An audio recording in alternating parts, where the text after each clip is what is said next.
Hello viewers, আসসালামু আলাইকুম। আশা করি সবাই ভালো আছেন। গত 2-3 দিন অনেক প্রচুর বৃষ্টি হয়েছে, বাট আজকে একটু সকাল থেকে বৃষ্টি নাই। বাট ওয়েদারটা অনেকটাই আকাশটা মেঘাচ্ছন্ন নয়, হালকা রোদ উঠে আবার বন্ধ হয়ে গেছে, বাট ভালোই অন্যান্য দিন থেকে। তো অনেক বাতাস। আজকে আমি কথা বলবো যারা ইউরোপে আছেন, ইউরোপে আসলে কীভাবে ব্যাংক অ্যাকাউন্ট খুলতে হয়। এটা খুব একটা ইম্পর্ট্যান্ট জিনিস। আপনি ইউরোপে আসলে কীভাবে ব্যাংক অ্যাকাউন্ট খুলবেন সে বিষয় নিয়ে কথা বলবো।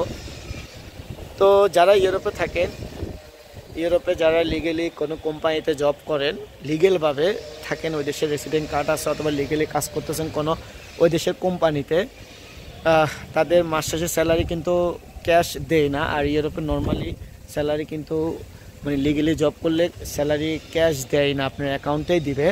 বাট আপনি যদি ব্ল্যাকে কাজ করেন, আপনি অবৈধভাবে কাজ করেন ইলিগেলি, তখন আপনাকে মাস শেষে হাতেই ওরা ক্যাশ দিবে। আর বা নর্মালি ওরা কিন্তু ব্যাংকে দেয়। আর ইউরোপে ক্যাশ খুব কমে চলে। তো আপনার যদি ব্যাংক অ্যাকাউন্ট না থাকে তাহলে আপনি কিন্তু খুবই বিপদে পড়বেন। তখন আপনাকে হয়তো অন্য কারো অ্যাকাউন্ট ইউজ করতে হবে, অথবা মালিকের সাথে কনভিন্স করে নিতে হবে, যেটাই হোক অনেক ঝামেলায় পড়তে হবে যদি আপনি লিগেলি কাজ করেন, আপনার যদি ব্যাংক অ্যাকাউন্ট না থাকে। তো আমি এখন আছি ইউরোপের দেশ পর্তুগালে। তো আমি পর্তুগালে যারা আছেন, এই ইউরোপের দেশ পর্তুগালে কীভাবে ব্যাংক অ্যাকাউন্ট খুলতে হয় এবং কোন কোন ব্যাংকে আপনার ব্যাংক অ্যাকাউন্ট খোলা যাবে, আপনি লিগেলি হলে অথবা ইলিগেলি কোন কোন ব্যাংকে অ্যাকাউন্ট খুলতে পারবেন এবং কি কি ডকুমেন্ট লাগবে, আমি সেই বিষয়গুলো নিয়ে এখন কথা বলবো আপনাদের সাথে।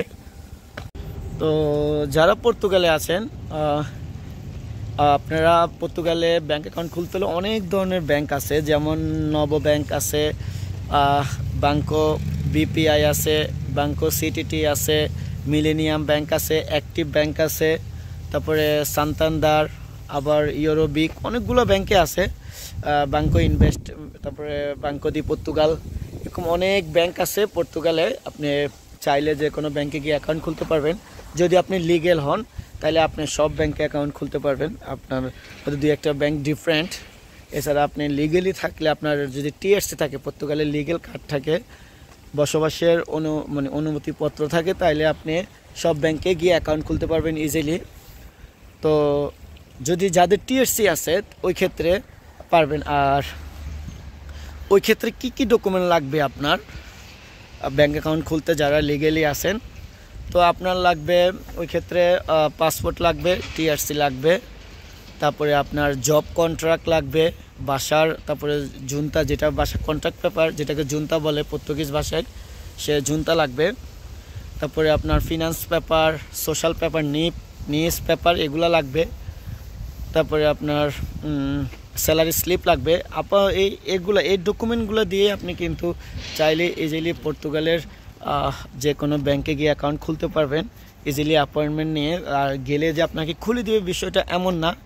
ওই ক্ষেত্রে আপনার লাগবে আগে যাইতে হবে, ওদের সাথে কথা বলতে হবে, কথা বলে আপনি অ্যাপয়েন্টমেন্ট নিতে হবে। অ্যাপয়েন্টমেন্ট নেওয়ার পরে দেন আপনি ওরা যে অ্যাপয়েন্টমেন্ট দিব, অ্যাপয়েন্টমেন্টের ডকুমেন্টগুলো নিয়ে যাবেন, নিয়ে গিয়ে আপনি অ্যাকাউন্ট খুলবেন। যে এটা একটা খাল, এখন শুকাই গেছে, উনটা দেখি অনেক হাঁস, কবুতর, হাঁস, অনেক সুন্দর একটা জায়গা এটা। আর যাদের টিএসসি নাই, যারা ইলিগেল, তারা চাইলে কোন ব্যাংকে অ্যাকাউন্ট খুলতে পারবেন, তারা চাইলে নব ব্যাংকে গিয়ে অ্যাকাউন্ট খুলতে পারবেন। কিন্তু ওই ক্ষেত্রে আপনি যে আপনার টিএসসি নাই, বাট আপনি লিগেল হওয়ার জন্য আবেদন করছেন এই দেশে, ওইরকম ডকুমেন্ট থাকতে হবে। তো আপনি ওই ক্ষেত্রে আপনি নব ব্যাংকে খুলতে পারবেন।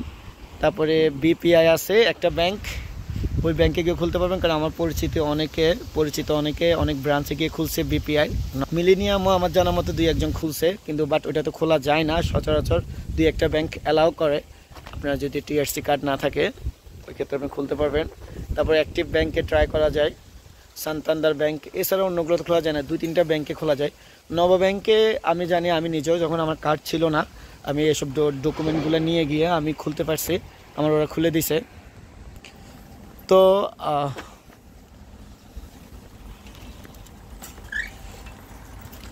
তো যাদের টিআরসি নাই, যারা লিগ্যাল হওয়ার জন্য আবেদন করছেন বাট কার্ড নাই, ইলিগাল, তারা তাদের ক্ষেত্রে কি কি লাগবে? তাদের ক্ষেত্রে শুধু আপনার এক্সপ্রেশন অফ ইন্টারেস্ট একটা যে লেটার, ওইটা হলো যে আপনার পেপার, ওইটা হলো যে আপনি যে লিগ্যাল হওয়ার জন্য আবেদন করছেন আপনার সব কিছু ওই পেপারে থাকবে, ওইটার এক্সপ্রেশন অফ ইন্টারেস্ট, ওই পেপারটা লাগবে।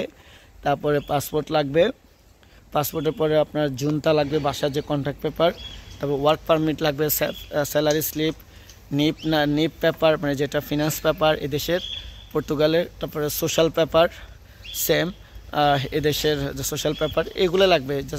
স্যালারি স্লিপ এগুলো দিয়ে আপনি খুলতে পারবেন সেম নিয়মে অ্যাপয়েন্টমেন্ট নিয়ে নব ব্যাংকে গিয়ে, অথবা অন্যান্য যে ব্যাংকগুলো খুলে ওগুলাতে গিয়ে, বিপিআই ওগুলাতে খুলতে পারবেন।